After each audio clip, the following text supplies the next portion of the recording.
Ya, semoga anggota DPR periode 2019-2023 semakin mampu melaksanakan fungsi-fungsi legislatif, ya, berikan pengawasan dan produknya semakin berkualitas.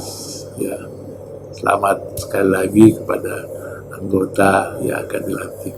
Selamat atas pelantikan anggota DPRD Provinsi Sulawesi Selatan periode 2019-2024. Selamat bekerja, semoga kita semua senantiasa dalam lindungan Allah Subhanahu wa Ta'ala. Selamat menjalankan tugas dan tanggung jawab dan jaga kebersamaan, jaga marwah institusi, dan kami titip beberapa hal untuk dilanjutkan di periode selanjutnya. Selamat atas pengangkatan sumpah anggota DPRD terpilih untuk periode 2019-2024. Selamat kepada anggota Dewan dan selamat menjalankan amanah rakyat.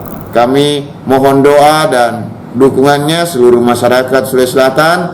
Insya Allah anggota DPRD yang baru yang akan dilantik, mudah-mudahan kami bisa bekerja maksimal sehingga bisa membawa kesejahteraan bagi seluruh masyarakat Sulawesi Selatan.